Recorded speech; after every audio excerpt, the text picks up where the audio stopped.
What's going on, comic book movie fans? My name is Jonathan, this is Comic Book Cinema, and today, on our countdown, we're going to go through the top 10 superhero shows. Keep in mind, this is my personal rankings. Everyone's not going to agree with me. As a matter of fact, most people probably will not agree with me. I'm a very opinionated person, I think, like most people, and I like what I like. What can I say? So without further ado, here we go. At number 10 on my list, I have Loki. A lot of comic book movie fans like this show a lot more than I do, and I get that, but this show certainly did not meet my expectations. Even though the show was short, it felt like there was a lot of filler and not very much action. I wasn't the biggest fan of Sylvie either. The coolest thing about the show was the introduction of Kang, and getting a taste of that. You can probably mark that up to one of the biggest cameos in a comic book show ever. But at the end of the day, everything that happened in the show just kind of felt like at the end of everything. And after we got some of these other future Marvel films, it didn't really matter. Coming in at number 9, boy, this is going to be controversial. For me personally, is She-Hulk. With an IMDb score of 5.2 and a Rotten Tomatoes of 85%, which is honestly shocking, most fans did not like this show. I, however, thought it was very fun. This show was sold to us as a comedic lawyer show, and I get that a lot of people didn't find the comedy very funny, but once again, I personally had a blast with the humor here. It was so cool to see Daredevil introduced into the MCU. Seeing his new costume and seeing him in action for the first time, I was very worried after seeing what they did to Kingpin and Hawkeye, but honestly, they made things work here with Charlie Cox's Daredevil, I thought. Tatiana Maslany is a very good actress as well, and I think that translates when you watch this show. Had it not been for them having such a strong actress in this role, this show very well could have went off the rails very quickly, but I think she kept it together. The wedding episode and the finale aside, overall, I had a really good time with this dumb, fun show. At number 8, I have Luke Cage. This was in the early Netflix era for Marvel. The first half of this show was just utterly amazing.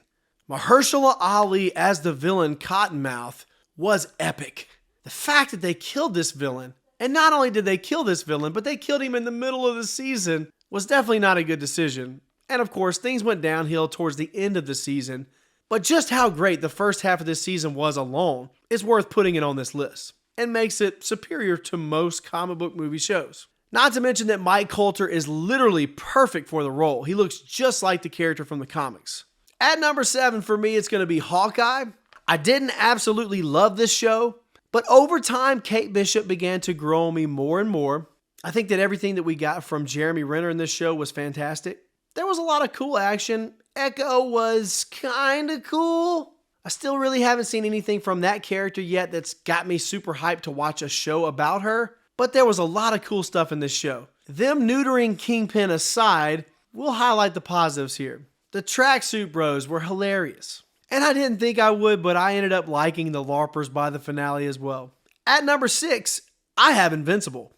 A lot of people sleep on Amazon, but they have been putting out some really stellar superhero shows. We might or might not see another Amazon superhero show further up the list later on.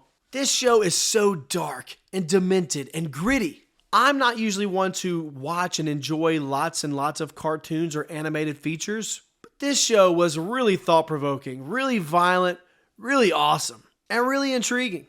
The voice acting work done by these world-class actors and actresses was fantastic. And if the goal for a show or movie or any media of any kind is to make you feel emotion, oh boy, this show makes you feel a lot of it.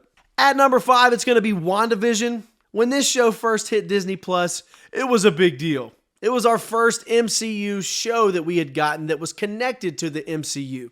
They played some games with our hearts by introducing us to Ralph Bohner. That I did not like, but overall we got a lot of really cool stuff in this show. We got the White Vision. We got the introduction to us as an audience to Monica Rambeau, aka Photon. We also got the return of Jimmy Woo and Darcy and Agatha Harkness. Who thought that we would all be Agatha Harkness fans after this show came out? Marvel pulled it out and they knocked a line drive with this one.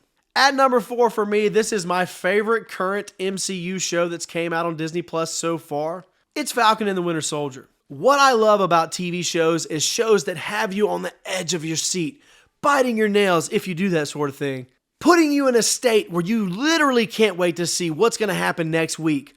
Well, buddy, that's what they did with this show right here. Lots of crazy stuff happened here. You had the John Walker arc. I didn't personally know much about the U.S. Agent before this show came out. I did have a U.S. Agent action figure when I was a kid, and I thought it was kind of cool because, it's Captain America with a black suit. But man, this show made me a gigantic fan of John Walker. It also introduced us to Contessa Valentina Allegra de Fontaine, starting those building blocks there. I love the journey that both Sam Wilson and Bucky go on in this show as well. Baron Zemo. Man, this show is literally made by Baron Zemo. I definitely didn't love Baron Zemo from Captain America Civil War, but after seeing this performance and the character building that we got for this character in this show, man, I can't wait to see the character again. So many things were done right with this show. And yes, there were some negative aspects about the show as well. The Flag Smashers were not the greatest villains of all time. But overall, this show was really, really fun to watch. At number 3 for me is going to be Peacemaker. This is a show that I did not know that I wanted. So thank you, James Gunn, for giving me this show and force-feeding it to me and making me love it. Because even the first episode or two, I was not completely sold. But I found myself somewhere around episode 3 or 4 just absolutely loving this gang of misfits.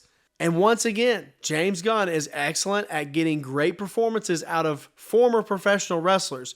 John Cena turned in an excellent performance here. Lots of really cool stuff about this show. If you have not seen this show, do yourself a favor, get HBO Max and check it out.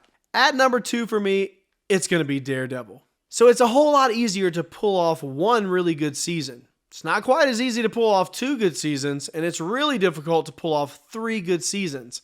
Well, add on top of that 12 to 18 plus episodes per season, and that makes this accomplishment really impressive. A lot of us casual fans didn't really know that much about Daredevil before this show came out. All we had in our brains at the time was the Ben Affleck Daredevil. Charlie Cox made us take this character seriously. The story was great here, and so many great characters were introduced through this show. They made Elektra cool. They introduced us to this layered, beautiful version of Kingpin, quite possibly one of my all-time favorite villains on any comic book movie or show. Even Bullseye was awesome, and of course, the introduction of the Punisher in this series was very, very memorable. At number 1, this may surprise a lot of folks, but I have The Boys. This show is not perfect, but it is the best thing that we've gotten on TV thus far. So many excellent characters. Billy Butcher, Homelander, Soldier Boy, Starlight, and Juan Carlo Esposito is always such a fantastic villain. This show almost feels like a behind-the-scenes look at superheroes and what their lives would be like in real life. It takes away that PG-13 cookie-cutter formula that Marvel always puts on their stuff and really gives us a deep and dark dive into what it might be like to be a superhero. These heroes are faced with lots of difficult decisions. To say that this show is intriguing would be an understatement. And now we're currently 3+ seasons in, and things are still just as interesting as they were on season 1. Well, there you have it, folks. That is my list. Let me know what you think in the comments below. Tell me how wrong I am, and share your list in the comments. Make sure you like, share, and subscribe. Check us out on Instagram and TikTok at Real Comic Book Cinema. You can find us on Facebook, and you can also find us on Patreon, patreon.com/comicbookcinema. And we are now also available wherever you can find podcasts, whether that be Amazon Music, Spotify, iTunes, iHeartRadio, just to name a few. Look us up, Comic Book Cinema. Until next time, have a great day.